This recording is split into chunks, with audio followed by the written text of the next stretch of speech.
So here is a collection of videos I've done which are console games that were based on a musician.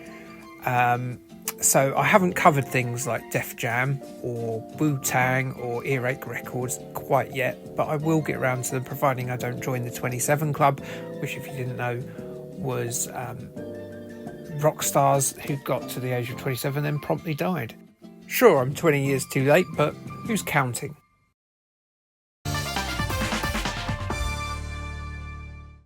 '80s Americana is famous for one thing: excess. Colours were loud, clothes were showy, haircuts were fearsome, the TV was pretty ridiculous, as were the movies. All these things can be witnessed watching MTV in its mid-80s infancy, as 1980s music videos captured all that American excess as a microcosm of cultural zeitgeist. And no band better exemplified that than Mötley Crüe. A lot has been written about Mötley Crüe's music, and for the most part, from the mid-90s onwards, it's been pretty negative. Hair or glam metal is seen as a punchline to most jokes about poor music. As soon as the likes of Kurt Cobain, Layne Staley and Eddie Vedder popped on their tatty jeans and their flannel shirts for the grunge era, public opinion turned on the flashy spectacle and hammy lyrics of glam metal. Looking back with modern eyes, it's hard to believe that these guys were the epitome of cool. But times do change, as do tastes, and certainly there is a lot more musical depth perhaps to be found in the lyrics and compositions in other genres. But let's not dismiss glam metal out of hand. Music, though, is only half the story of the people we're about to talk about, Mötley Crüe. Ridiculous amounts of drugs, groupies, drink, and property damage would see the band become infamous and notorious as the archetype of every comedically excessive band in fiction from there on in. When it came to debauchery, Mötley Crüe's four band members, singer Vince Neil, bassist and songwriter Nikki Sixx, elder statesman and guitarist Mick Mars, and crazed animal drummer Tommy Lee, would be, to paraphrase Morrissey, well, Caligula would have blushed. Then Morrissey would probably say something about sausages being bad, or something a bit UKIP-y, but that's not relevant here. If you want a crash course on just how ridiculous Mötley Crüe were in their pomp, it's worth reading their biography The Dirt, or watching the 2019 Netflix movie based on that book. If what Ozzy Osbourne doesn't make you wince just a little bit, then you're a bizarre human being who should be on every government watch list. With what we've discussed so far about Mötley Crüe, let's get to their video game. Released by Electronic Arts in 1992, Crüeball is a video pinball game with a metal bent to it. A 3-screen high table all decked out in a dark light style effect that looks like one of them their musical concerts that them their young'uns go to, and what we used to go to, but we don't now because they're too noisy. Give me a quiet pub any day. The ball physics are okayish, with the spheroid bouncing about as a small metal ball should do, though at times it acts slightly less weighty than it would do in real life. There's also a couple of off-the-table mini-games to bounce about featuring skeletons and the like, and the main table has a lot of things walking about on it that obviously wouldn't be possible in a real pinball game. If you get to the end of the game, then you have to put your balls in this fat man's mouth to end it. Good lord. There's one big influence on Crüeball, and that just so happens to be Dragon's Fury, better known to you and I as Devil's Crash. Now, there is a pinball game that feels like it's come from a metal album, albeit perhaps a metal band like Anthrax or Iron Maiden, as opposed to Mötley Crüe. But look, if you look at the little pentagram there, Mötley Crüe used that, didn't they?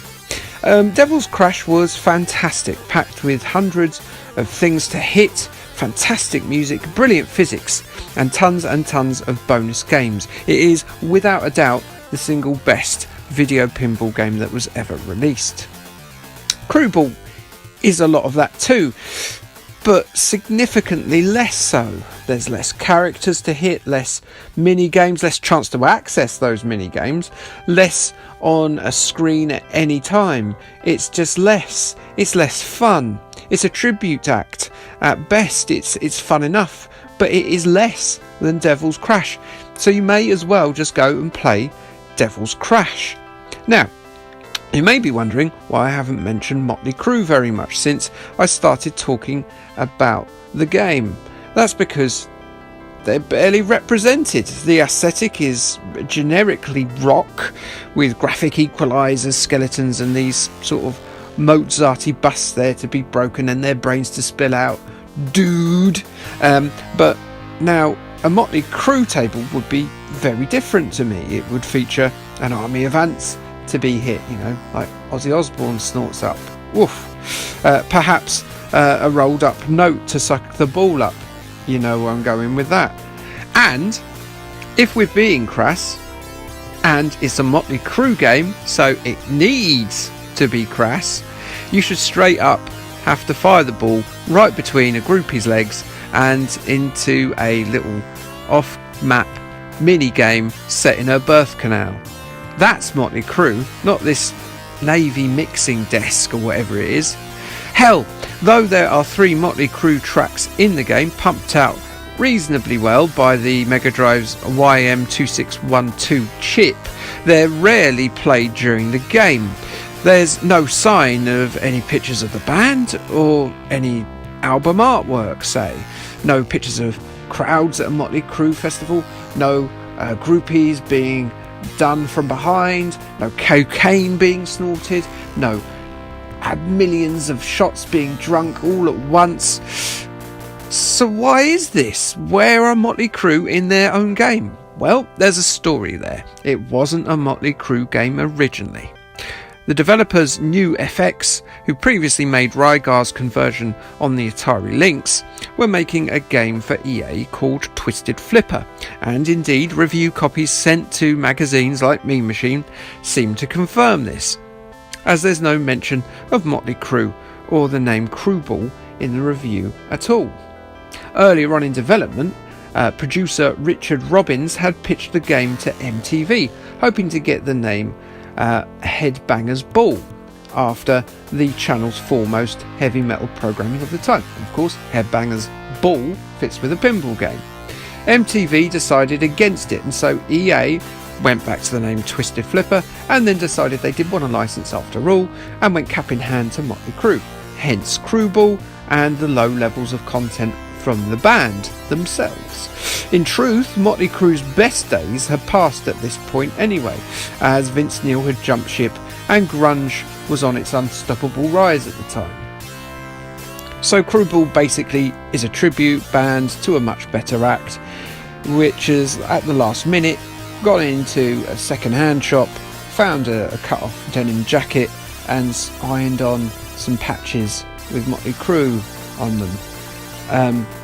It didn't get a sequel, funnily enough. Right, I'm off to do some speedballs, drink a bottle or 2 of Jack Daniels, and pop my genitals in an adoring fan backstage. Not really. There are some tiles to grout, and that jigsaw, that ain't gonna finish itself. Oh, baked bean jigsaw's the pain of my life! Okay.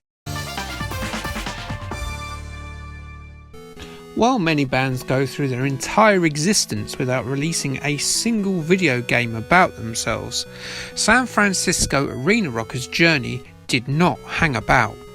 Within the space of a year, right at the dawn of the popularisation of video games, Journey put out not 1, but 2 of them. Journey, let's get it out the way first, are primarily known by the general populace for that one song. I don't even have to say what it is, but I'm going to anyway. Don't Stop Believing.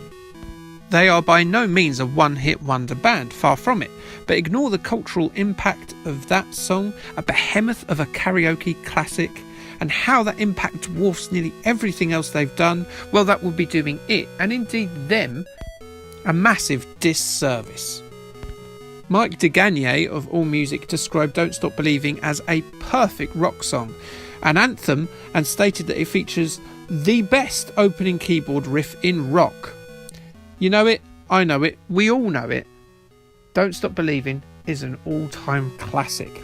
It was played during the famous final sequence of The Sopranos. It was a signature tune of the often irritating inspirational music comedy show Glee. It's the biggest selling song on iTunes that wasn't released originally in the 21st century. Funnily enough though, it was only a modest hit when it was released back in 1981, reaching just number 9 in its native states and not even bothering the top 40 in the UK. So with that big elephant out of the way, let's have a quick overview of Journey the band before we get to the 2 games. Our journey began, see what I did there, in 1973, formed by members of Santana and Frumious Bandersnatch. Now, I've heard of Santana, as I'm sure most of us have, but I've not heard of Frumious Bandersnatch.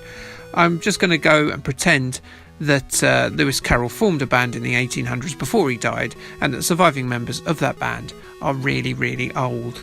There's research, and then there's utter nonsense, and I shall now dance away from the latter. Cha-cha-cha, cha-cha-cha-cha-cha-cha-cha. No Lewis Carroll band. Journey had their biggest success after Steve Perry joined the band in 1978, with the album Escape, which featured Don't Stop Believing and another major hit, Open Arms, achieving major success in the States. The other album from that period, Frontiers, also bothered the upper echelons of the album charts on both sides of the Atlantic. Journey have had many lineup changes over the years, but they've never reached the heights of their Escape and Frontier heyday. The enduring appeal of their biggest hit keeps them in the public consciousness, however, and they continue performing to this very day. The 2 games then, starting with Journey Escape on the Atari 2600. The plotline is that a spectacular performance has just ended. Now it's up to you to guide each Journey band member past hordes of love-crazed groupies, sneaky photographers and shifty-eyed promoters to the safety of the Journey Escape vehicle in time to make the next concert. Your mighty manager and loyal roadies are there to help, but the escape is up to you. What this boils down to in game terms is that you'll be scrabbling around the screen trying to avoid all kinds of denizens of debauchery running towards you. Roadies, those mighty amp-shifting muscle men, grant you a brief period of invincibility. The manager will enable you just to strut straight to the band's scarab-shaped spaceship, which I presume, unlike the rest of the game, is where this realistic depiction of the after show of a Journey concert ends. Do Journey own a spaceship for real? All I know is it looks pretty badass, like a bug version of the Golden Condor from the Mysterious Cities of Gold. You can aid yourself as well by pressing the fire button, which enables you a quick burst of speed to get through the absolute slalom of groupies hungry for Journey members' Ds. Reviews are tricky to find because the game is so old. I think it's the oldest game I've covered so far, dating of course back to 1982. A magazine I've certainly never heard of, which I presume is American, Electronic Fun with Computer Games, what a catchy name that is, they covered it, declaring it in a big bold font as the first rock video game. The magazine was generally a fan of the game, giving it 3 sticks out of 5, which I presume is their scoring system. They pointed out, however, that the scoring system is broken. You see, you've got to keep as much money as possible, and money represents the score in this game. Now, you can end up guiding all 4 members of the band to the Scarab, but you could end up not having a single cent to your name. Or you can completely fail to get any of the band members there and have loads of cash. You see, back then, magazines and fans of video games, they didn't have a lot of endings to games, so they all loved scores. The main thing was to get scores up. It's why Billy Mitchell exists, to prove he's the best and isn't a massive cheat who wears dodgy ties and looks like Jesus. The game, played today, like a lot of older Atari games, is very rudimentary. There are some great games on the system that made the most of the system's limitations, but I'm not sure that this is one of those. It's very colourful when there's no issues with control, but it is tricky not to get too bored with it very quickly. I stopped believing I was having fun pretty quickly, and I'm not sure Journey would like my thinking there, whether I was born in South Detroit or not. The game didn't do very well for Data Age, the creators either, and they closed shortly afterwards. Oh dear.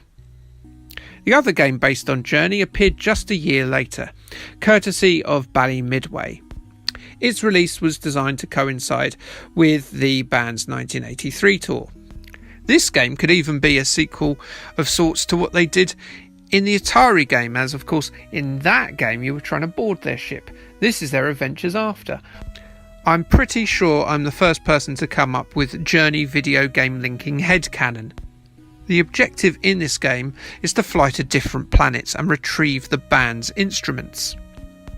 Each level is set on one of these planets, and each member completes 2 mini-games in order to get their instruments and then return to the safety of the Scarab.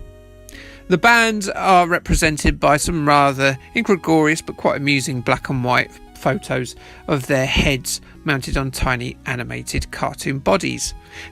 The digitalisation of real photographs, particularly presented in this level of detail, was very new technology at the time, and the game has that nice crisp resolution of the early Bally and Atari arcade machines. The games on offer are simple but generally okay. Singer Steve Perry must walk through laser turnstiles without cutting off his limbs, then blast his way back out using the power of song. Guitarist Neil Schon must navigate through the labyrinthine caverns without touching the sides to retrieve his axe while wearing a jetpack. Now that's rock and roll. Steve Smith athletically bounds upon floating drums to get the kit that his parents probably regretted getting for him and then didn't when the royalty checks started rolling in. Jonathan Cain has a reverse Donkey Kong level in order to reclaim his keyboard. He properly gets smashed up when he dies higher up the screen. Poor old Jonathan Cain here. That's not going to do his bum any good. I bet he'll have a big old bruise in the morning. Right on his coccyx. Finally, Ross Valerie must leap from block to block in his efforts to clasp his bass in his sweaty rock palms again. After this is done, we get a game where you control a roadie called Herbie.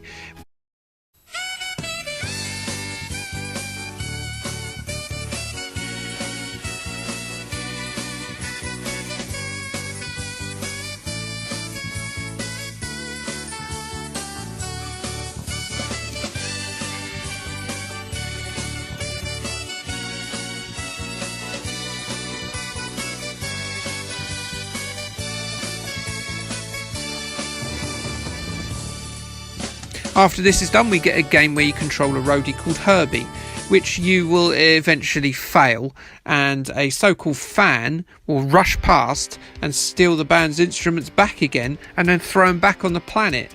What an arsehole that guy is. The game then repeats forever, because after all, some will win, some will lose, others were born to sing the blues. Oh, the games, they never end, they go on and on and on, oh yeah. See, I'd started by not singing that, then singing that, and now you realise why I don't normally sing. No reviews are to be found of the Bally Midway Journey, but I much preferred it to the Atari effort personally. It's a varied, enjoyable collection of some of the greatest hits of early video games, though there's no Pac-Man ripoff, which is very surprising. All the levels can be tackled in any order, and they're easy to pick up, fun to play, and reasonably well presented.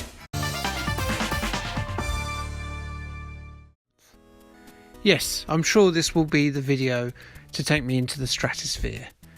A video on the Spice Girls. This is going to do real well.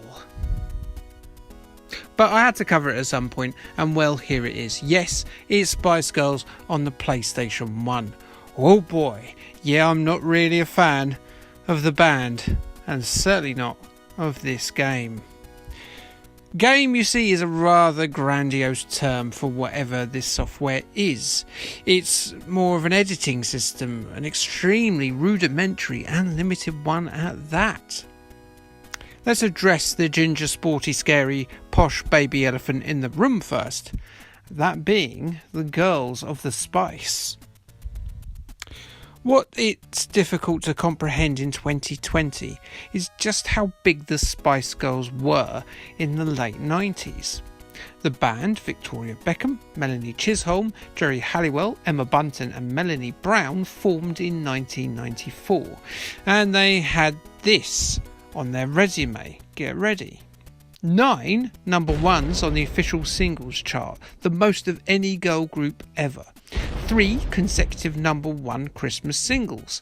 They were the first act to get number ones with their first 6 singles. The biggest selling debut album by a girl group in UK chart history was them. They had a movie, right, with Gary Glitter in it. Oh wow. Their initial run lasted from 1994 to 2000, which is quite short, and doubly so when you consider that Wannabe, the nasal, precocious shout of an angry preteen girl that served as the all-conquering debut, well, that didn't appear until July 1996. Girl Power was a supernova that shone ever so bright and then snuffed it, but then its radiation sort of gave us things like Christina Aguilera and Britney Spears and the All Saints, and so, you know, they are quite a legacy group. Spice World the game, well, that was developed by SCE Studio Soho, which was Psygnosis, and published by Sony exclusively for its PlayStation in 1998. Quite a big get for the time. The game allows you to play as your favourite Spice Girl, or at least the one that left you the least depressed for society. The avatars of the girls have been heavily stylised with cartoon facial textures pulled tight over massive heads. Their facial expressions are constant and are exaggerated versions of the real people. Emma Bunton looks like she's having a stroke on both sides of her face. Well, either that or she looks like a toddler listening to an astrophysicist talking about the scale of the universe. Posh looks like she's scowling at David for forgetting to pick up her beloved 6-pack of John Smith Stout from Asda. Sorry, Victoria, I was thinking about Rebecca Lou's wanking off that pig on that Channel 5 show.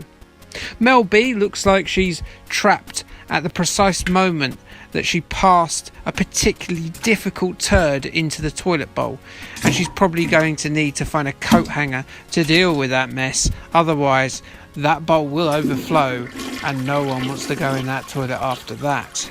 Mel C, well, she's wearing the expression of someone who could be entertained for hours just staring at a brick. Jerry, well, she looks like a tattoo of human eyes on the back end of a bald cat just above the anal aperture. The idea of this game is that you're preparing for a performance on a television show. This involves several acts which form the basis of the levels that make up this interactive experience, if you will. The first level starts in a mixing room. Well, I say it's a room. It's more a cosmic dimension overseen by this hideous West London accented Dormammu.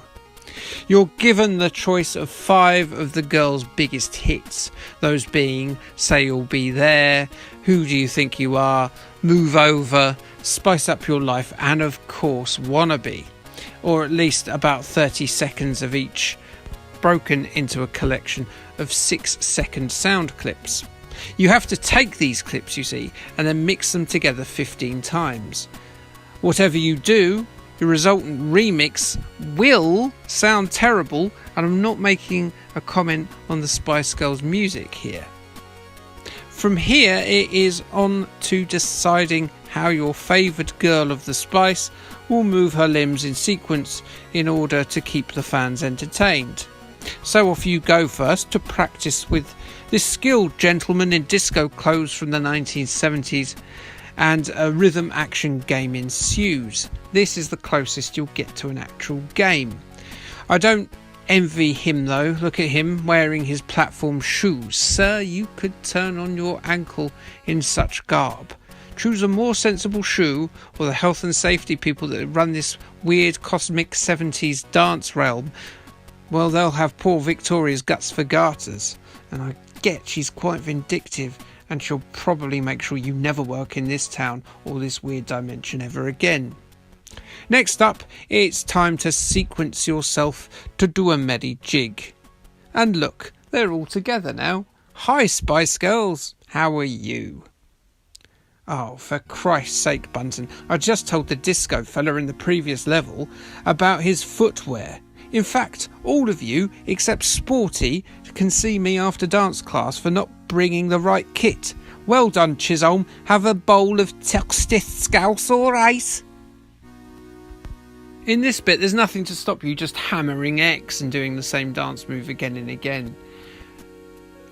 You can. There's nothing to stop you. Go ahead. Because the final part consists of you just moving the camera about as the girls perform on their television show. You can zoom in like those weird, creepy, voyeuristic camera modes in Rumble Roses or Dead or Alive Beach Volleyball. Except you'll be doing it to this sort of dead-eyed Jerry Halliwell blockhead that's been mounted on a child's body. Now, I know there are some kinky bastards about, but I don't think anyone will be bringing themselves to a froth or coughing up the yop to this particular game character. Not that this is the intention, of course. We should always remember that this is a game for pre-teen girls and pre-teen boys who were Spice Girls fans, and it's not a teenage boys wank quest. It's not. And that's it. Really, that is it. There's no score. There's no failure mechanic. You just sort of do stuff. It's not a game at all, really. It's a slightly tarted up version of one of those Make My Video games that they had on the Mega CD. You just have to complete this series of Spice Girl related tasks, and it doesn't really matter how badly you do. You'll still get to unlock the prize, which is a 20-minute interview in the south of France with the Spice Girls. Nope, not even a music video. Nothing. Just an interview with the Spice Girls. It's a game so light on content that you could balance 8 copies of it on a particularly wispy cloud. It's an hour of nothing at best. Even a crap Euro platformer where you play as Scary collecting stars would have been better than this. There is one amusing thing about the game though, and that is randomly in between levels the game will play some sound clips of news segments about the band. The relevant Spice Girl avatar will mouth the words spoken by her real life counterpart. When someone else speaks, one of the Spice Girls will randomly vocalise their utterances too. Notably here, when Melanie Chisholm randomly starts speaking with the voice of late South African President Nelson Mandela. And I don't want that to be emotional, but it's one of the greatest moments in my life. But even this very mirthsome little clip cannot save Spice World from the critical kicking it rightly got from the hobnail boots of the internet press back in 1998. GameSpot awarded the title a 23% and said, "Don't bother buying this game. Scary, Baby Ginger, Posh and Sporty have failed. Spice World is a flop." IGN gave it a raw 20%, calling Spice World a fan trap and calling it slow, uninspired and unrewarding in execution. Ouch. No doubt about it, Spice World was a rush cash-in on the biggest band in the world at the time. Not so much a wannabe as I can't really be bothered.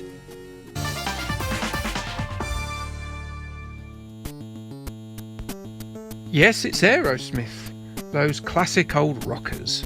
Now, do you remember that Aerosmith classic Janie's Got a Gun? I think the lyrics went something like this. Janie's got a gun, and she's going to use it to fire CDs at a load of flatboat pavettes in high-vis raincoats in order to rescue a bunch of middle-aged fellas with long hair and tiger print leggings from a stripper dressed as a Gestapo agent. I think that's how it went, right? I'm not wrong there. So Revolution X was an exciting midway 3-player arcade machine with a ton of acclaim conversions to the home formats. But before we get to that, let us, you and I, have a look at the legendary tunesmiths themselves. In terms of longevity, only our UK rockers, the Rolling Stones, can compete really with Aerosmith's length of service when it comes to A-lister stadium rockers. Currently made up of stalwart Steven Tyler, Joe Perry, Joey Kramer and Tom Hamilton, along with the later recruit in the form of Brad Whitford, Aerosmith were formed in 1970. 1970, that's older than most of the viewers on this channel, and I thought that was impossible. You know, we're all in the cardigans and walking around garden centres with our hands behind our backstage, or at least very close to it in terms of our stage of life. So yes, they all met in 1970 and were merged from two bands, Tyler's Chain Reaction and Perry, Hamilton and Kramer's The Jam Band. It's not a very good name, that, is it? I'm glad that they all left that group. The band are enormously successful with 4 Grammy Awards, 10 MTV Music Awards and 6 American Music Awards in their mirrored trophy cabinet, no doubt placed carefully around those emergency lines of cocaine that they've got, given the band's noted excesses, especially Tyler and Perry, who were once known as the Toxic Twins for their various hard drug abuses. And they've got plenty of money to buy the GAC too, given that Aerosmith are the best-selling American band of all time, shifting an impressive 150 million albums worldwide. They're the sort of household name band that can score cameos in The Simpsons and in early 90s comedy favourite Wayne's World, and of course they were inductees in the 2001 Rock and Roll Hall of Fame. Because if Aerosmith aren't going to be in the Rock and Roll Hall of Fame, who the hell can be in the Rock and Roll Hall of Fame? These guys are legends. I mean, just look at these singles that they put out. This is a hell of a list. Sweet Emotion, Dream On, Walk This Way, Ragdoll, Dude Looks Like a Lady, Angel, Living on the Edge, Love in an Elevator, Janie's Got a Gun, What It Takes, Crying, Toys in the Attic, Crazy, I Don't Want to Miss a Thing. I mean, they've had plenty of time to put these singles out that are as well known and as good as they are. I mean, 50 years is a long ass time. And then of course we do have Steven Tyler's greatest release, the one that came from a duet with Playboy playmate Bibi Buell, none other than Lord of the Rings actress Liv Tyler. Swiggity swooty. But that's enough talk about Aerosmith the band. Let's talk about Aerosmith the video game, otherwise known as Revolution X. A rail shooter for 3 players developed and published by Midway in 1994. The game runs on the same engine as Midway's previous licensed shooter, Terminator 2 Judgment Day. That's the one with Arnie in it, isn't it? Yeah. So yes, Revolution X, it's all gone a bit ropey in 1996, it seems, as an alliance of corporate military forces, but they've teamed up with corrupt politicians to form the sinister New Order Nation. Led by books and plastic-clad cult of personalities mistress Helga, the Non have declared war on the youth culture of Generation X. Oh my god, that's us. And they've decided that we should be denied television, music, magazines and video games. That was literally the only thing we had to do back then. You swines. The game's hero, that's you. Hello, you. You need to travel to Club X in Los Angeles to go and see Aerosmith. Yeah, you've taken a semi-automatic machine gun on your back. I hope you got arrested for that. Oh wait, of course you didn't. It's America, isn't it?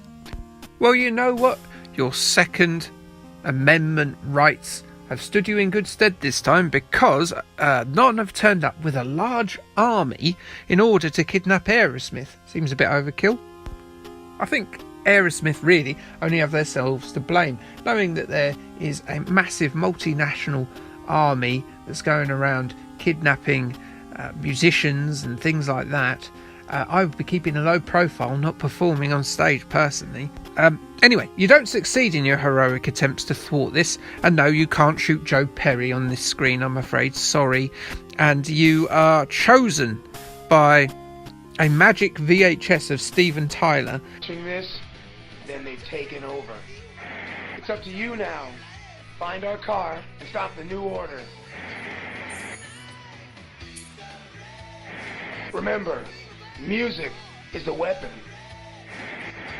To go on a pan-continental adventure that takes you to non-installations in the Middle East, the Amazon jungle and the Pacific Rim before taking the final fight to Helga at the legendary Wembley Stadium. I presume it's the old one because this was 1996. The new one wasn't even built at that point, of course.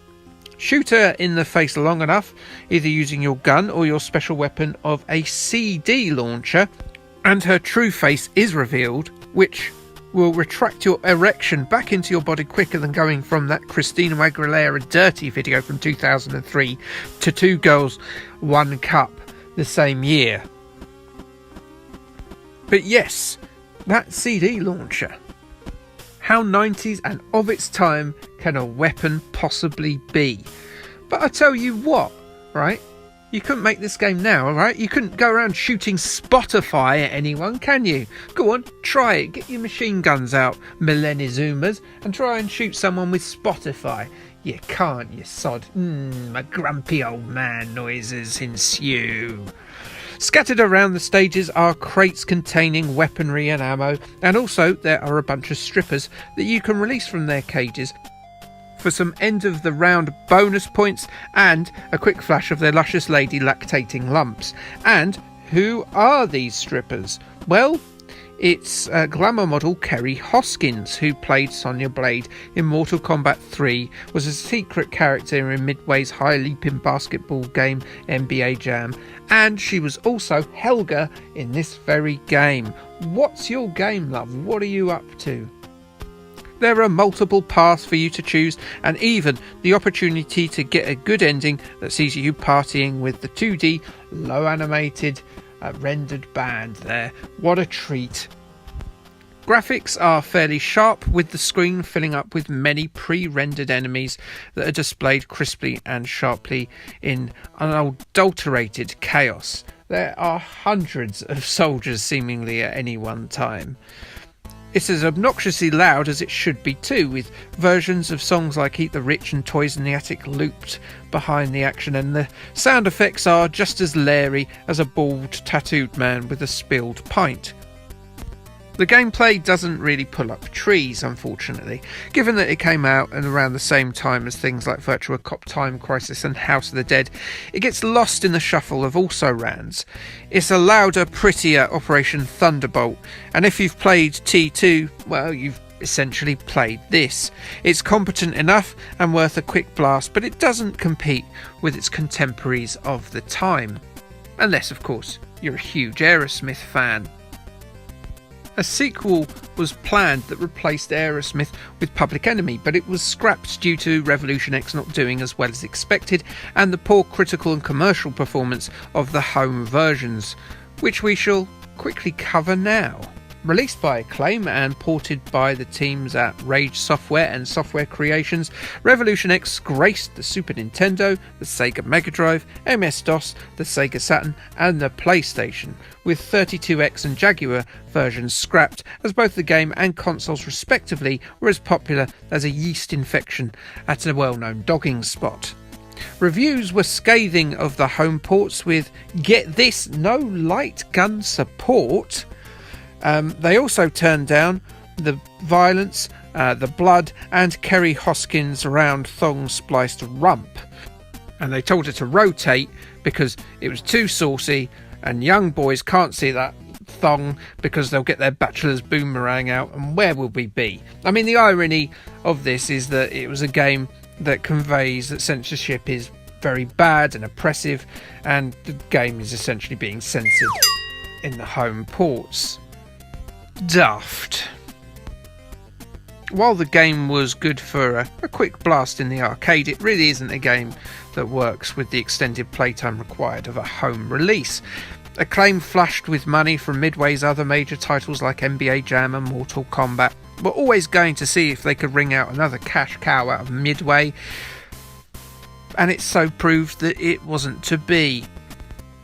Reviews were poor almost unanimously across the formats, with IGN giving the game on the PlayStation 1 a lowly 1 out of 10. They said in 1996, maybe 10 or 20 years from now, people will look back at Revolution X and compare it to some of the really bad 2600 games that everyone loves today. You know, nostalgia and cheesiness and all that. Then again, maybe not. So we're now 24 years on. Is it as laughable as IGN suggest? Well, it is cheesy because it's full of 90s tood. So kinda. I don't think it's as bad as Beat 'em and Eat 'em on a 2600 though. That doesn't mean it's good. It's not good. Most reviews hover around the 50% and below mark, and honestly, the home versions of Revolution X probably do deserve a massive slating. As I said, it simply doesn't fit on the home consoles for extended periods of play. And to have no light gun support, that is just unforgivable for a game like this. The arcade version though, it is worth playing if you have a full-size cabinet in your house, or, and I'm not suggesting that you do, you find a copy of it on MAME, because that's naughty. You could play it with a mouse instead, and it works perfectly well if you do that for a quick blast. Don't spend too much time on it, please. So Revolution X, it's not a brilliant game for the old fellas in the leopard print leggings, but it still made them a ton of money. That makes Tyler Perry and co pretty rich, I reckon. Now, what did that song they sung about rich people say again? Oh yeah. Do you like your Joey Kramer over easy? Well, eat it up, because I've made a bowl of pulled Tom Hamilton that needs eating today. And I mean today. Today as in, you know, should like, subscribe, and all that. Kiss. When it comes to iconic looks and longevity, there are few bands that can top them. Now, to the untrained eye, they may look like a crew of geriatrics cosplaying as an embarrassment of S&M kink pandas, but Kiss are phenomenally successful for knowing their way around a guitar riff, and because they're truly exceptional businessmen. And yes, an embarrassment is the collective noun for pandas. Did you know that? I didn't know that, but it's bloody accurate. Look at these clumsy idiots. More than any band I've covered so far, the music, the look and the mythos of the rock band from New York, Kiss, look like they fit the medium of video games. And in the spirit of rock and roll excess, why have just one game when you can have two games? Formed in 1973, Kiss are best known by their original lineup of Paul Stanley, Peter Criss, Ace Frehley and old hung tongue himself, Gene Simmons, aka Starchild, the Catman, Space Ace and the Demon. See, I can't call myself Thrustmaster at work, even though I really want to. So I don't get why they get to do it. They get all the cocaine and the women as well. The swines. The shock rockers are performers of the highest calibre, with their expensive stage shows, elaborate costumes and theatrical performances galvanising the appeal of absolute rock bangers like I Was Made for Loving You, Rock and Roll All Night, Detroit Rock City, God Gave Rock and Roll to You Part 2, Shout It Out Loud, Love Gun, Strutter and Crazy Crazy Nights. This is Kiss the band, loud, stomping, incomparable rock tunesmiths. Kiss the marketing machine, well, that's a different matter entirely, though one that will give us similar triumphant results. In addition to the two games we will be covering today, how about such things as a crossover episode of Scooby-Doo, a Kiss stroke Hello Kitty toilet paper roll, condoms, a 1990s WCW wrestler, urns, doormats, air guitar strings, yep, just what you think it is, a slang kit, a ski mask, a 4-pack of Mr. Potato Heads done in Kiss makeup, cologne, checkers sets, a Viewmaster, air fresheners, and yeah, we all know about this one, but the coffin, casket. No, wait, casket, but with a K. Oh, and a collector's book that was 3 foot tall. That's full of pictures of the band that they only made 1,000 of and now go for nearly $5,000 on the internet. I wonder how successful Kiss would have been, though, in either their marketing or as one of the biggest bands in the world, if Gene Simmons had got his wish and they'd gone with his preferred name of Fuck. Kiss Psycho Circus, The Nightmare Child, is harbouring 2 sets of colons for a reason. It's not directly based on the band, you see, but actually it's based on a comic that's based on the band. What a tangled web of officially licensed spider silk that we weave here. The comic Kiss Psycho Circus was released by Todd McFarlane's Image Comics. They of Spawn, The Walking Dead and Kick-Ass fame, before you expect Gene Simmons' tongue to become the main adversary of Spider-Man in the next MCU movie. Having said that, Kiss were, yes, part of the Marvel universe of comics at one point too. So you never know. Keep your eye on the background of WandaVision. In the Psycho Circus universe, the members of Kiss are actually elemental supernatural beings known as the Four Who Are One. Also, they're known as the Kiss Elders. Imagine Cthulhu-esque elder gods, but in platform shoes and leather, and that's who the Kiss Elders are. The game, based on this premise, The Nightmare Child, by publishing house The Gathering of Developers, was released on the Dreamcast and PC in July 2000. The game sees you placed into the DM boots of struggling rock band Wicked Jester as they continue the drudgery of humping about their amps to perform in front of minimal crowds at a roadhouse. Roadhouse. Unfortunately, the one they attend this particular evening, everyone's died, and in fact most of the world has come to an end. So, a mysterious crone called Madam Raven offers the band members tickets to the Psycho Circus, which is just a way for the aforementioned Kiss Elder Gods to inhabit their mortal bodies in order to battle the dreaded forces of evil and their forthcoming harbinger of woe, that being the eponymous Nightmare Child. What high cockalorum! This is all a set-up to what is essentially a first-person shoot-'em-up with strong overtures of some of ID's classics like Quake and Doom. Despite its comic-inspired story, Nightmare Child is less about the cautious yet narrative-rich FPS trends of the time that games like Half-Life and Deus Ex had ushered in, but instead the high-intensity, unrelenting hordes of the genre when it was in its gut-spewing infancy. There are wave after wave of hellspawn throwing themselves into the path of your strange arsenal of weapons here. It's linear, it's fast-paced, and it hails back to a genre that was perhaps at its purest at its dawn.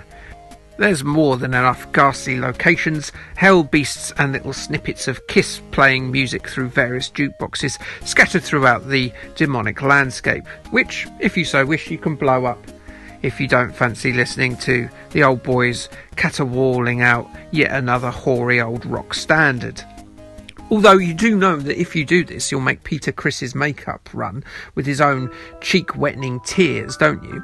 You monster, that man's a human pussycat. That's cruelty to animals, that is. Cruelty to animals. The game works very well on its native Windows format and can be recommended if you're a fan of Doom. But buyer beware regarding the Dreamcast version. The controls, and remember this is pre-Halo, suffer from the age-old not as intuitive as the mouse and keyboard issue. And there's no keyboard and mouse support for the Dreamcast, despite those items being peripherals available from the console's launch. Gone too is the multiplayer network play, and it all seems rather a bit of an afterthought compared to its PC equivalent brother. The poor old Dreamcast, Peter Criss, is crying again. Maybe he really likes the Dreamcast. The other game, Kiss Pinball, came out a year later on the original PlayStation and Windows, again viring the team of the gathering of developers. It actually came out at a budget price of $10 in America, during the time when a lot of shovelware and earlier PS1 titles were coming down to pocket money prices. In terms of appeal, Kiss Pinball is closer to fellow big-haired rockers Mötley Crüe's effort, that being Crüeball on the Mega Drive, than the fantastical awesomeness featured in Naxatsoft's Incredible Crush series of pinball classics. The tables are dour, realistic standard pinball affairs. Just old regular Joe tables with bumpers and springs and whatnot, so don't go expecting to bash strutting star childs with your silver spheroid, or launch your balls onto Gene Simmons' tongue as he thrusts you into a peculiar mini-game of his own desires while you thrash your flippers all over his face. No, there's nothing for the innuendo favouring reviewer here. Nope, there are just $2 dishwater tables here, one based on their dark mythos and another one that takes inspiration from a concert. Yes, of course, this table has a merchandise stand. It's Kiss, isn't it? They want to take your money. The meagre selection of tables do offer a range of difficulty settings and challenges, but this is for naught as the game simply does not play very well. The tables are about 2 to 3 screens high, and the camera follows the ball as it moves about. That ball is quite big too.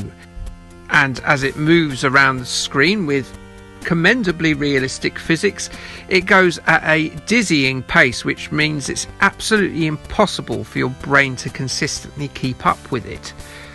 Luckily, the game does slow down when multi-ball events happen, but not because of design.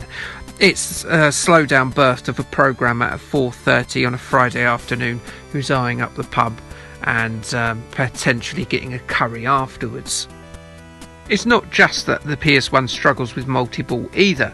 The camera suddenly gets confused like a golden retriever throwing multiple well-gnawed tennis balls at once. Either a small ball and table should have been employed so we could see the entire playfield, or the multi-ball option should have been completely abandoned, or a flick screen setup mirroring the likes of Crüeball or Devil Crush should have been utilised.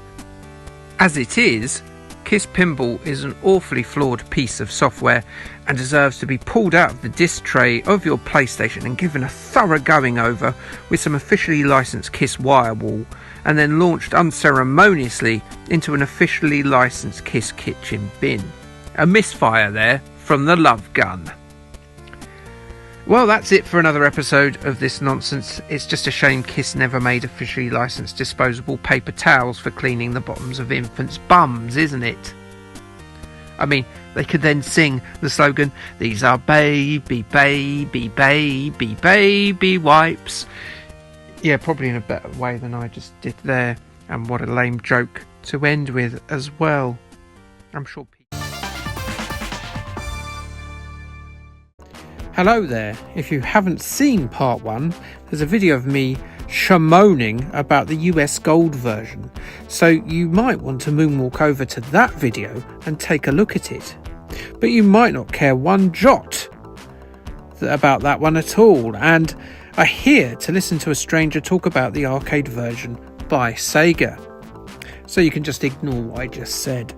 Look, it's all isometric, which you can see. You can see it with your own 2 eyes. I promise you that I'll go on to greater detail on this in about 3 to 4 minutes once I've finished talking about the movie. I'm not just going to mention that it's isometric and move on, don't worry. But let us talk about that movie, because it's very odd. How to describe Moonwalker then? Well, it's a strange mix.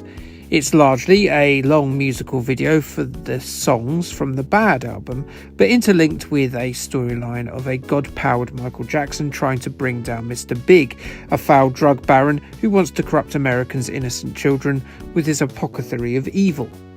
It's a bizarre anthology with support from Joe Pesci as Mr. Big and John Lennon's son Sean as a kid called, well, Sean. At least spell it differently, mate.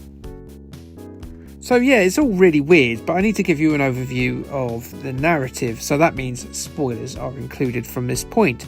But it's 1988, and it's a Michael Jackson film. I think you'll be okay.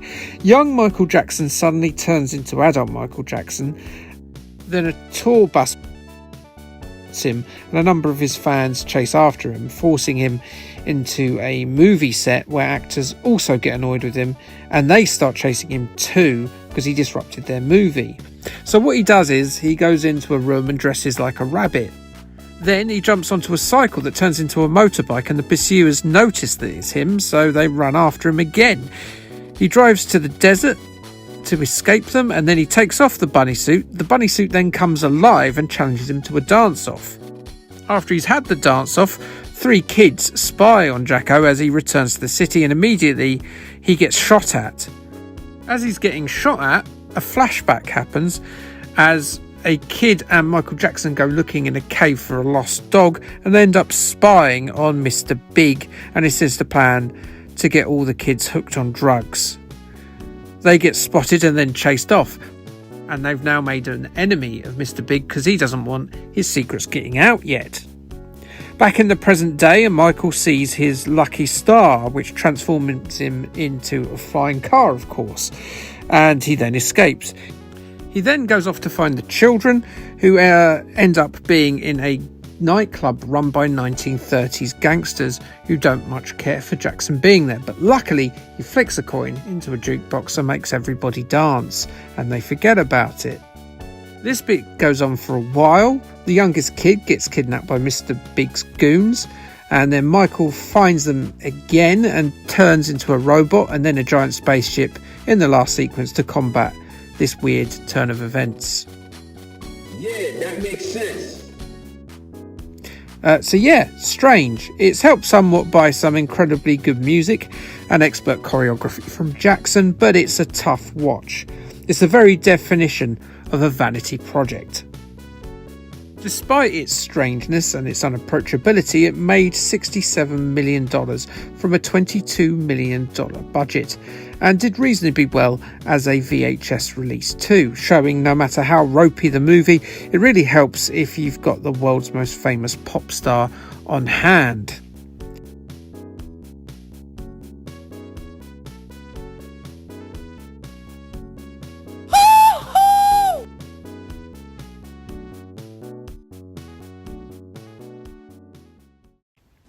Moving on to the appearance of Michael Jackson in an arcade game by Sega, and let's talk about I'm Sorry. There he is. No, I'm sorry, because I led you a merry dance there. We are actually going to talk about the arcade version of Moonwalker. What a cad I am. Moonwalker was the July 1990 arcade game based on that weird movie I've just been talking about. Jackson approached Sega in 1988 about developing a video game that utilised his likeness. And wouldn't you know it, he went and made 2. Jackson worked fairly closely with Sega over the 2-year cycle of this and the home console versions. It ended up being very popular, and it even ended up topping the arcade replay charts for September of that year. So it's, I don't know, an isometric beat 'em up, I guess? Or is it a maze game? Whatever it is isometric, as you can see, as I mentioned in the intro. Michael, or yes, even Michaels, can shoot out of his or their pop star paws at their enemies. Holding down the button increases the range and power of the magical Wow Blast. But let's go back to the Michaels quickly. Are there 3 Michael Jacksons in the movie? No, but no one's going to want to play as John Lennon's kid, are they? I suppose they could have used the Jackson 5, but they're not in the movie either, so Tito, you're not required. It's Jacko, Jacko and Jacko if you want to play 3 players. And don't they look smart in their suits? The other button is used for the game's Smart Bomb, which forces Jackson's adversaries to dance against their will and then explode. Isn't that really nightmarish? It's like something out of Creepshow or Black Mirror, forced to dance until you literally combust. Ugh, it gives me shivers, so it does. You get a set amount of these per continue, but more can be added by finding the captured children. Yes, you're probably expecting loads of jokes about children, but I'm actually saving them up for the Mega Drive and Master System ones. If you don't mind, maybe I'll sneak another one in a bit later on this, if you're being good. I could also make jokes up about things that are forced to dance in this, but again, the Mega Drive one has funnier examples, so we'll wait for then. However, I will say and acknowledge the pelvic thrust on this robot. That sort of behaviour is of a teen pervert, so please stop that. There are children playing this video game. It's worth noting the enemy design at this juncture, as there's something distinctly underwhelming about the machines that present Michael's biggest challenge in the stages. I suppose you can say that they add a little bit of variety to the game, otherwise you'd just be fighting 1930s goons and men dressed up in hazmat suits otherwise. Mr. Big will usually be found piloting Dr. Robotnik style the end of level Guardian contraptions. Oh, and once a level, Bubbles the chimp will squat his hairy ass upon Jacko's shoulder, which will instantly turn Jacko into a big cyber Jackson that will add to his firepower for a short while and improve his durability. So how does it play? It's alright, yeah, it's fine. The game is extraordinarily linear, which for an arcade game is absolutely normal and okay. It's the nature of these things, isn't it? They're disposable. I guess the reason my mind sort of is thinking this way is that I can only surmise that the perspective lends itself to a certain amount of exploration that just isn't featured here. It's a decent challenge, and though it's repetitive, you'll most likely see enough variety in the stages to want to see it through to the end. Animation, particularly on Michael, is very smooth, and the graphics overall are very polished, despite the boring robot designs. Music is, well, the music of Michael Jackson, but in MIDI, and so it's pretty damn good. I don't like how a lot of stages fade out with children running at Michael, but I can confirm that he doesn't unbuckle his trousers. There's your child molestation joke if you're waiting for it. Do I feel proud of myself? Absolutely not. Reviews of the arcade were generally positive. CMVG stated that even if you didn't like Michael Jackson, you should give the game a go. It's a highly enjoyable coin-op, which you might find yourself becoming addicted to. They gave it a 90%. Sinclair user would occasionally dreamily look at the fantastic visuals of the coin-operated market and wonder upon its having more than 7 colours. And they were rather taken with Michael Jackson's game. They gave it a 92% in their review and said it's a really fun game. It's highly likely you'll want to play Moonwalker quite a bit. Our moonwalking journey is about to come to an end, and hopefully it's not going to involve us falling off the stage. And if it does, well, we should walk normally next time instead of this walking backwards nonsense. So yes, the Sega console versions are here and ready to be reviewed. Mickey J's most well-known adventure is pretty well remembered, coming as it was at the Genesis's early celebrity-backed game push in the machine's first year in America. Does it and its little brother on the Master System still hold up today? Michael Jackson's Moonwalker was released in 1990 for the Sega, Mega Drive and the Master System. As I mentioned at the start, it was part of Sega's big first-year push of their new 16-bit hardware in the States. It, of course, had launched well in advance of Nintendo's rival Super Nintendo system. Sports folk like Buster Douglas, Pat Riley and Joe Montana, no, me neither, were acquired licenses along with Jacko in the famous Genesis Does What Nintendo Don't advertising campaign. Jackson, as previously mentioned in the arcade section, worked with Sega on the coin-op after contacting them in 1988, and no doubt he had a small part to play in developing this title, which came out the same year. Just like the arcade version, Jackson is in his smooth criminal get-up here, and you'll spend the game wooing, dancing and seagulling goons with your magic dust in this pristine white suit. Dangerous choice that. I hope he has a thorough shake when he next uses the toilet, otherwise he'll be all embarrassed and every girl will think he's disgusting. The viewing angle has been flipped in this one too, with a side-on view of the action. Moonwalker's gameplay on the home consoles is vastly different from the isometric viewpoint of the arcade version. In that game, Mr. Big's goons keep their kidnapped ankle biters where they can see them, right in front of them. In the Mega Drive and Master System titles, they've hidden them behind doors, bushes, gravestones, windows, and in the trunks of parked cars. And the gameplay will consist of you as Michael Jackson wandering the stages, looking in every nook and indeed cranny for the pre-pubescent nippers. On the way, he will be beset by an absolute legion of hired goons, which can be dispatched using a number of dance routine inspired moves. Each of the levels are broken up into 3 stages, and each of these stages are finished off by finding all of the children, which makes Bubbles appear and sit on your shoulder and guide you to the end of the stage.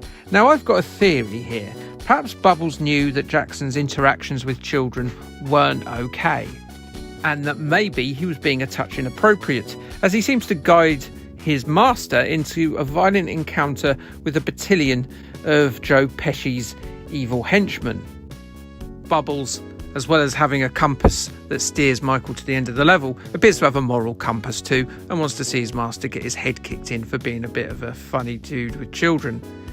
This encounter, should Michael shimmy his way through, marks the end of the stages, and it's then on to the next dance with death. Michael can perform different moves using the magic button, or just the attack button if you're playing on the Master System. He can fling his hat after a little spin, or if you hold it down for a bit longer, all your opponents will be forced to dance until they expire. And yes, it works on the dogs. And is this the single best sequence of the 16-bit games era? Yes, it is. As good as these scenes are, you'll be draining your health bar when you try using illusionary spells too much, and so it should be used fairly sparingly. Different button combos will allow Jackson to perform his numerous dance moves, which is a really nice touch for fans of the King of Pop. He hoots and he hollers, and as a Jackson property, boy, and I do intend this pun, it hits the right notes. Throughout proceedings, you get MIDI interpretations of Michael's biggest hits, and if you're wondering, and I know Retro 48K is, the reason Thriller wasn't used on the Graveyard level does have an explanation. It was featured in the initial version of the game, and indeed some of the earlier adverts. However, the song was removed and replaced by Another Part of Me due to copyright reasons. You see, Jackson wasn't the original writer of the Thriller song, and so it was decided to head off any extra payment or legal issues with songwriter Rod Templeton. So in the end, they just decided to remove the song from the game. Special mention must go to level 2 on the Master System, where your main adversary is apparently a gang of Stone Cold Steve Austins. In the spirit of how weird the movie is, the game ends with Jacko turning into a camp-looking robot to blast Mr. Big's goons before a short shooter level closes the game as Mickey again changes, this time into a spaceship, for a battle in the upper atmosphere. In the Master System one, Michael has to fend off a weaponized mountain.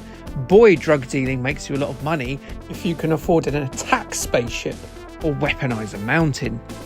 For the most part, however, Moonwalker is a fairly playable clone of the original Shinobi game. The short, compact levels with neat touches are what this game is all about. And Jackson moves in a smooth and well-animated manner. It's a game that rewards repeated plays, as if the wrong window or door is opened Then you might end up getting a face full of knife from a goon, or a bomb will blow up in your face. It will put an end to your pop megastar ways, so it will. This is a particularly tricky issue for people playing the Master System version for the first time. Those knife men do not give you a chance to move out the way before they've stuck their blade in between Michael's rib cage. Another issue is, as cool as those moves look, a lot of them will sort of whiff due to the range or the height of your adversaries. The Dobermans, as great and funny as they were earlier, are right pains in the bum should they start diving about, and Michael's hat and punching motions will just miss them. Difficulty isn't particularly tricky, and your original $34.99 price that you might have paid for it when it came out might have felt like a poor investment after a couple of days when you see the ending sequence. I don't think Moonwalker is a bad game. It's certainly a decent earlier Mega Drive effort, but Revenge of Shinobi, remember, came out the year before, and it's such a better game than this, of the same type, from the same game company, that Moonwalker just pales in comparison. I understand the nostalgia, but it's not Revenge of Shinobi, or anywhere near it. It doesn't do enough beyond the same repetitive gameplay, well, until right at the end, and although there is variance between the levels, a lot of the stages are very similar within those levels. Reviews for both versions were generally positive at the time. Sega Power in their issue 17 gave it a 90% and said that Moonwalker has loads of brilliant gimmicks, but it is an excellent game as well. Bad? Definitely not. Mean Machines gave the Master System version an 80% in their January 1990 issue. They described it as an accomplished Jackson license, begging for a more varied game design. Later reviews, though, they weren't nearly as kind. IGN reviewed it in 2008, and they said this: "This bit of vanity simply falls apart due to pure laziness. The whole thing collapses into banality." And well, I'm inclined to agree.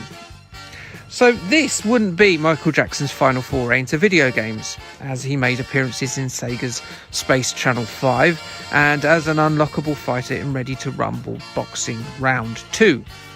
Indeed, even after his death, he still wasn't finished with games, as Ubisoft released Michael Jackson The Experience for the Nintendo consoles, which were instantly forgettable rhythm action efforts.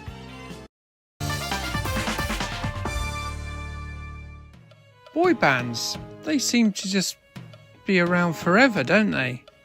I'm not talking about the bands themselves, obviously. When abs start hiding in duvets of flab and curtains retreat backwardly over a scalp, the main appeal of a boy band surely is fading.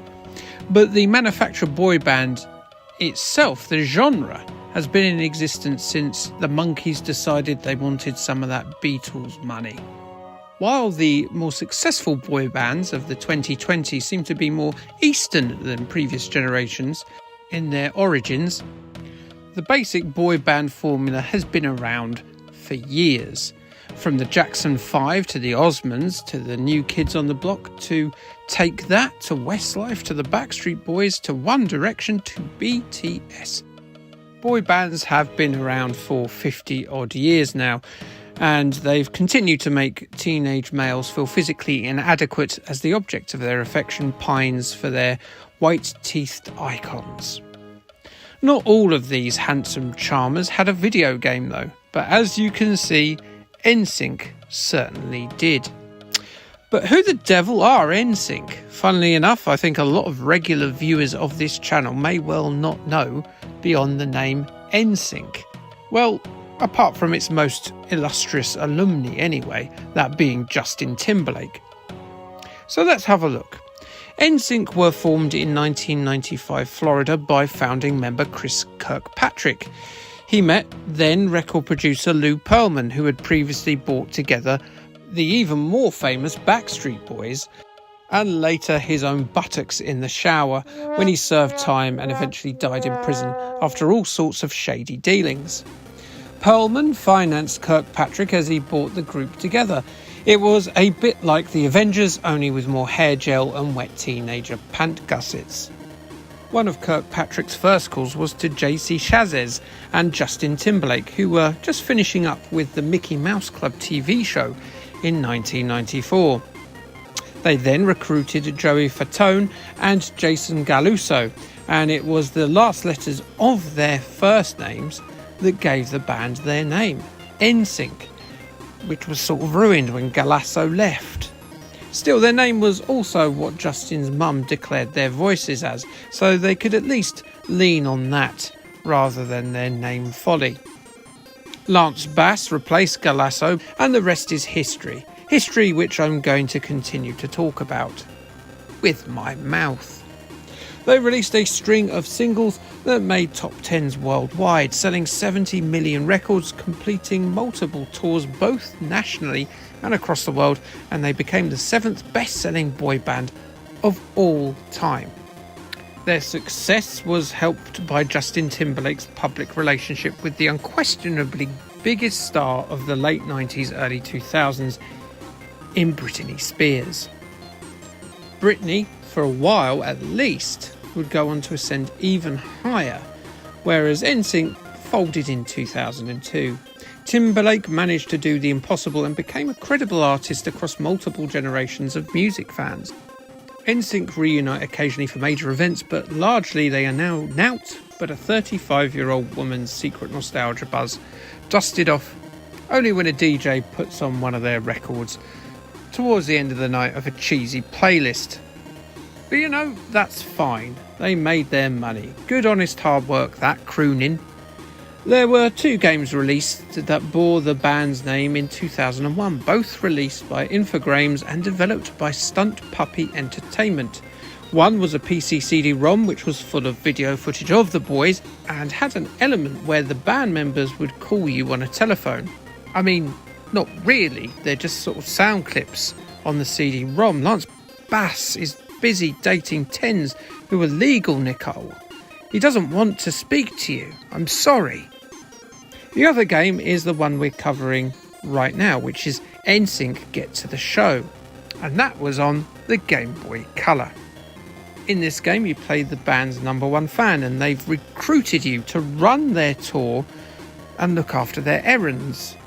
I mean, it's cheap to get someone in to do all of this, as they'll probably do it for free, such as their doting admiration. But the tendency for that person to scream when JC stoops to pick up his trainers must be pretty irritating. Also, a dedicated tour manager with years of experience will probably be able to do the job professionally and efficiently, and they won't keep stopping to say, oh my god, I'm standing next to Joey Fatone," and sniffing his shirts. Still, that's the cards NSYNC have dealt themselves, and they must live with their crazy decisions. You can even choose your favourite boy who will give you the majority of your tasks.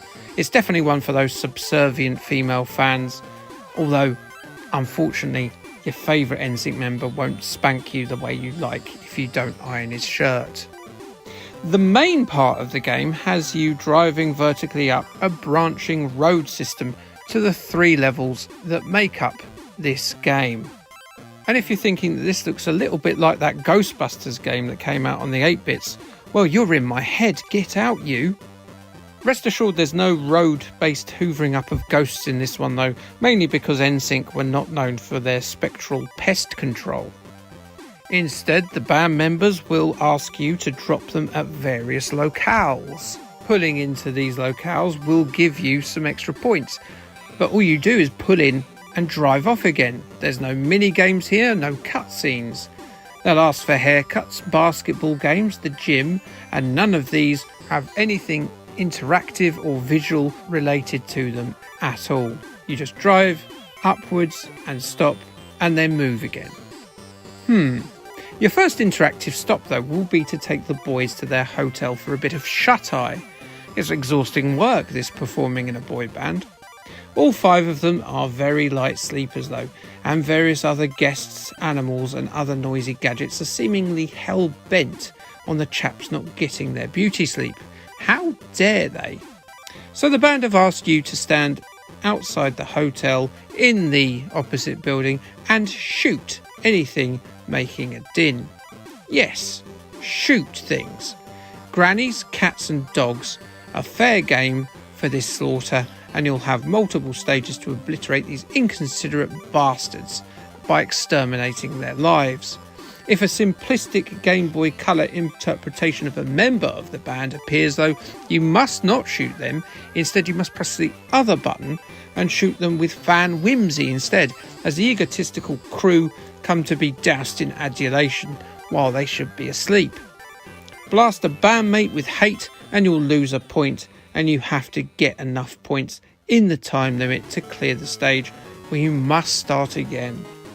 A highly bizarre idea, but very generic in practice. It's fine, but a fairly inauspicious start to this NSync game. After that, you'll go back on the road for more constant stops by the attention-deficient boys, who will continue to help you build your score.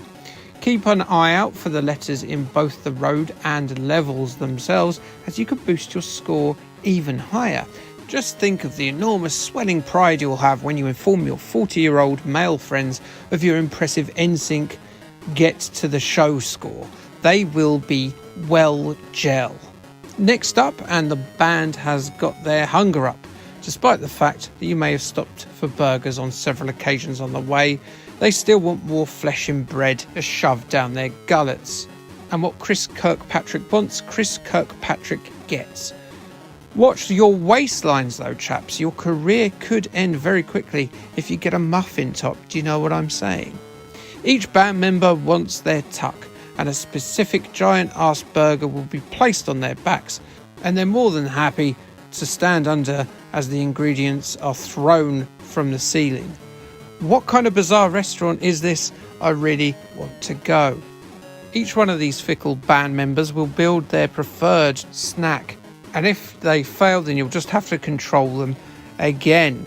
Not only that, they constantly change what they actually like in their burgers between stages. Indecisive pricks. Joey doesn't want lettuce. I guess that's why he's the fatone. Fatone, spelled the same way as fat one. Yeah, it doesn't really work when you say it, does it? It's a bit like an extended version of that Bishy Bashy mini game where you build a burger. And it's fine, I guess. Once the NSync crew are suitably fed, it's time to drive to our next venue, where, and I quote, the pals decide to kick the sack.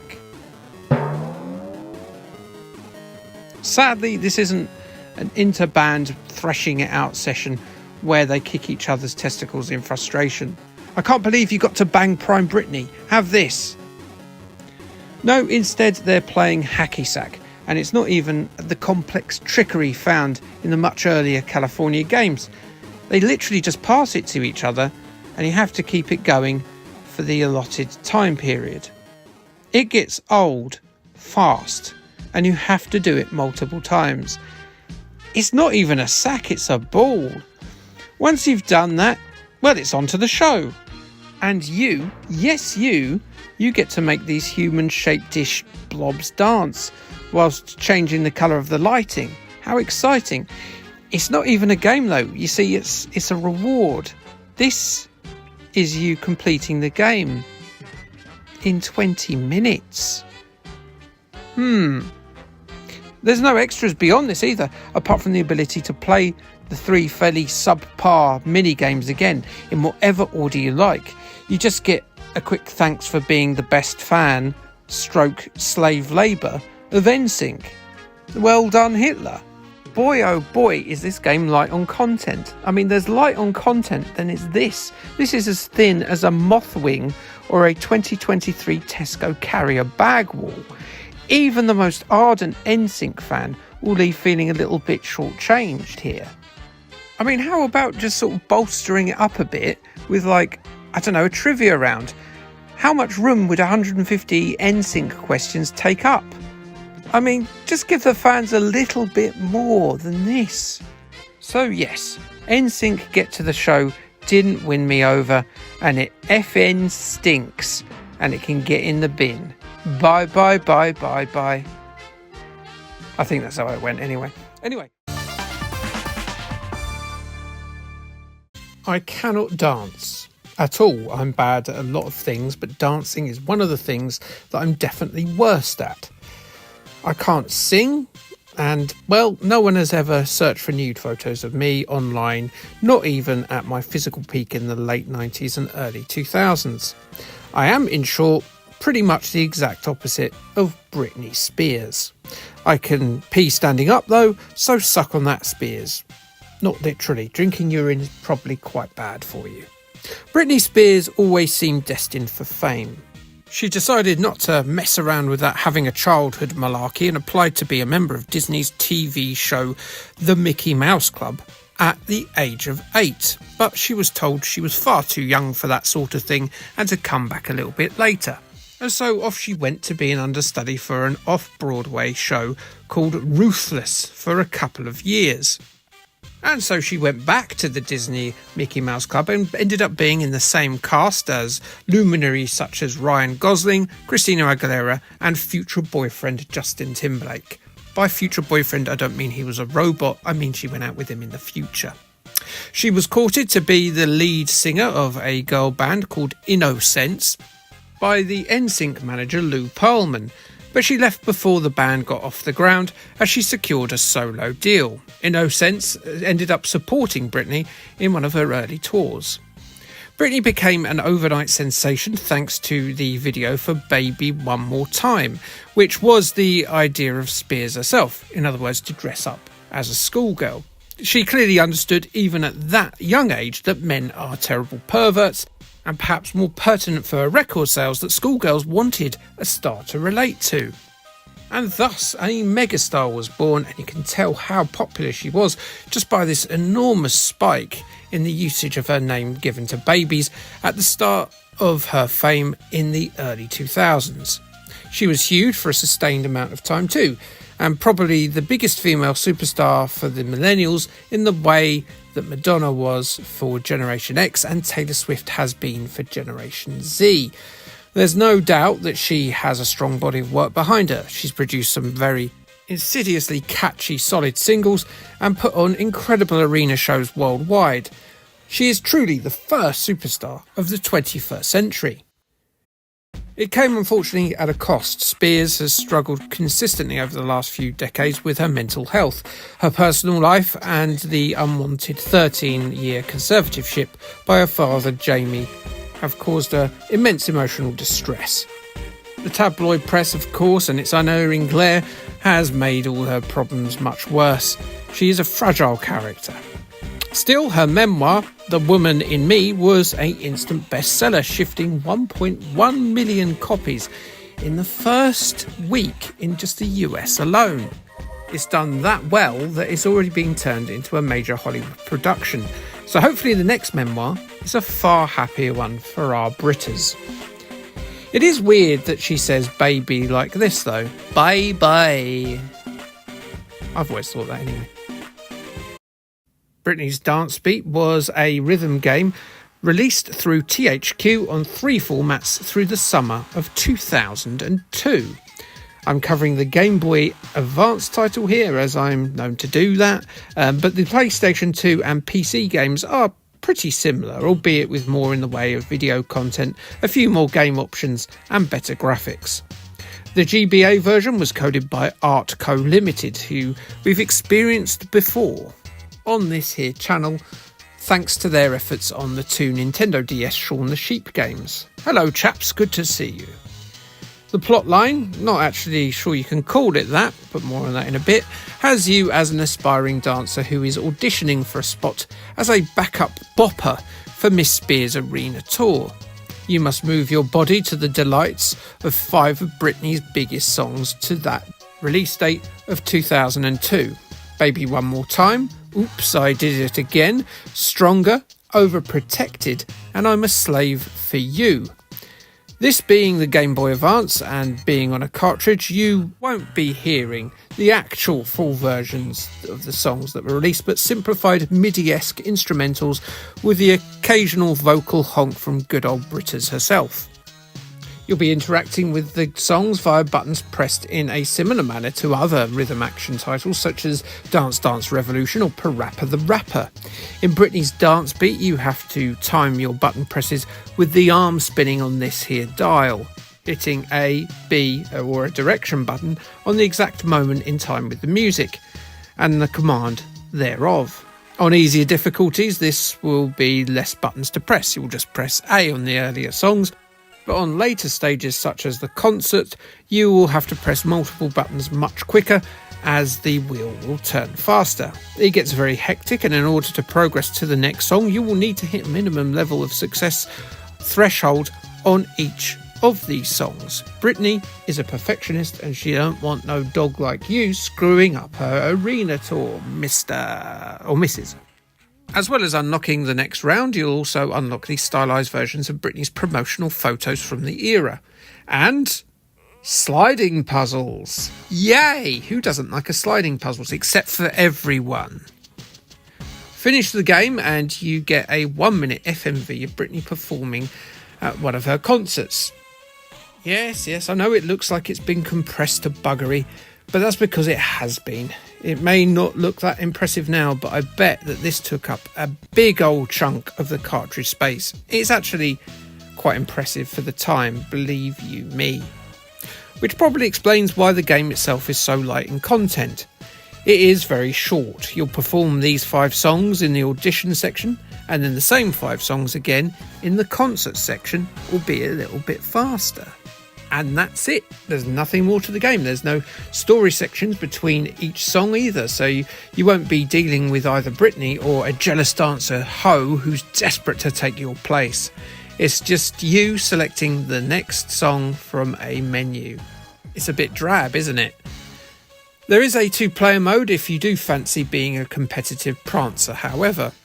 Graphically, it's fine. You have a digitally rendered Britney on screen rather than your own dancer, who will flail about according to your presses, stumbling when you balls up. But you'll be staring very intently, not at Britney, but at this dial. It's very difficult to look away from this dial because it will demand your full attention. You can watch your performance back via a full end of dance replay if you so wish. Other than Britney on these static backgrounds, there's nothing else. The camera is fixed so it doesn't sort of show different angles of Britney in a dance studio or the arena or anything. And there's nothing happening in the background. No one watching, and there's no backing dancers, which is a bit of a shame considering the rather grandiose nature of Britney's arena shows. The game ultimately isn't that much fun. It is either boringly simple or teeth-grindingly hectic, but it's never interesting. It doesn't have a dance mat or guitar peripheral or any of those sort of gimmicks to make it stand out like some of its competitors, and it doesn't have that engaging character that Elite Beat Agents or Guitar Hero Man had that made them stand out from the crowd. In a way, it's sort of on point because, much like 2000 era pop music, it feels a little more than a safe homogenised product. Nothing more, nothing less. Sorry Britney, bye. Your game's no good, mate. IGN reviewed Britney's Dance Beat in April 2002. They gave it a 5 out of 10 and said pressing A and B at the right time during a song might be challenging, but it's not a whole lot of fun. GameSpot gave it a 6.4 out of 10. They commented that it's a decent music-inspired video game, but it's definitely less about music and rhythm than it is a platform to promote Britney Spears herself. And that is the review done. Thank you for listening to me talk about console games that were based on a musician. There'll be more soon, so if you want to see some more, please subscribe and you might well see more of this kind of nonsense. But until then, like, subscribe, and thanks, bye.